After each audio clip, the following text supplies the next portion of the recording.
Yes, ready, start. I am glad that I have been asked to lead our discussions on energy issues.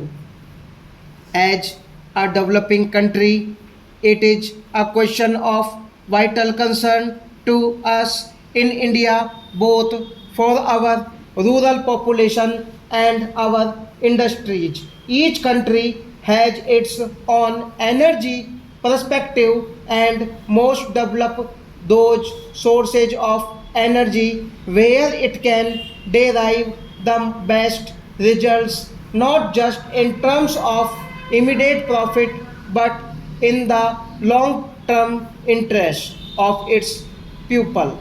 Conditions of every country, availability of basic sources of energy and capability will determine its choice of the technology of energy. When coal and oil begin to be used as motive power for industry and transport, there was a great transformation which brought forth both perspective and prosperity on a scale hitherto unknown to man. Coal and later oil fueled the age of machine. Oil began to replace coal because of its cheapness and superior utility, its cheap price and assured supply lulled the industrial world into a sense of compulsancy, with the result that despite the non limited period of exhaustion, no efforts were made to study alternatives. The world suddenly asked with a shock to find that these treasures are finite and that they could be very expensive. In fact, it is quite safe to presume that even the current prices would hold good for more than a short period.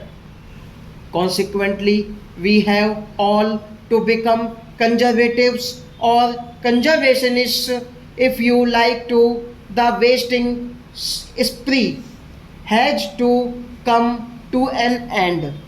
It is certain that if we go on burning up the fossil fuel like this, the lights will go out everywhere much sooner than expected.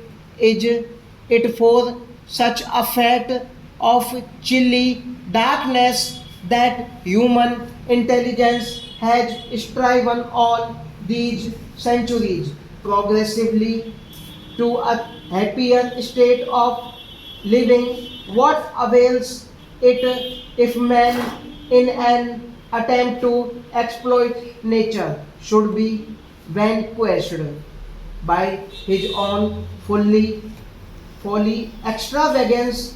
This wisdom, which has dawned on us, was prefigured in our own country. Gandhiji tried to put across to his countrymen that man should not become too slave to the machine and victim of the machine age.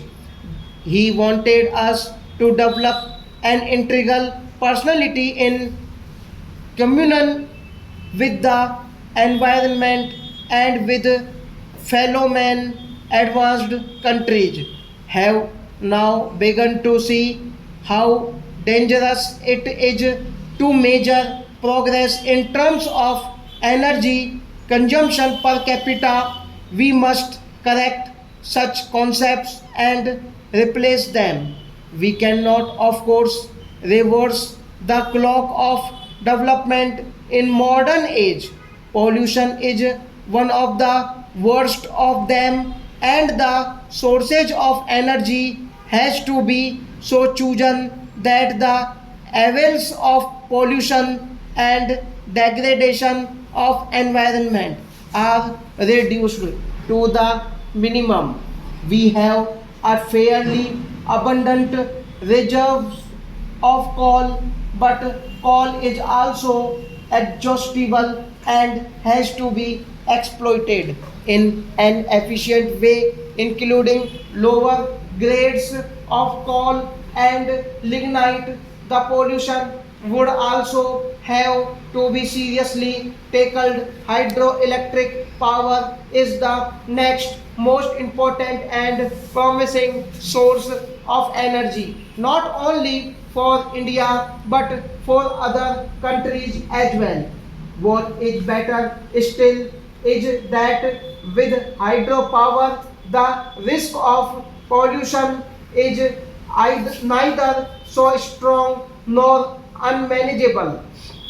We should systematically survey our hydel power potential and cooperate with neighbors to tap it for mutual benefit. Unlike oil, hydel power comes ever fresh and endless from the snow mountains and rain-fed rivers. To tap this fully in South Asia is a challenge to both engineering and fellowship.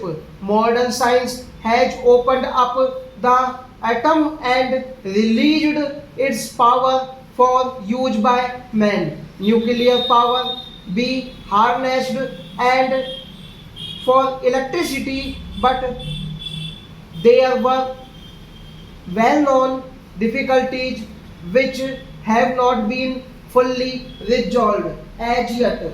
Notably, the proper reactor and the disposal of waste. Two other sources of energy must claim our attention: biogas and solar energy. The advantage of using biogas plants in the villages is that it fits in with the technology of rural areas.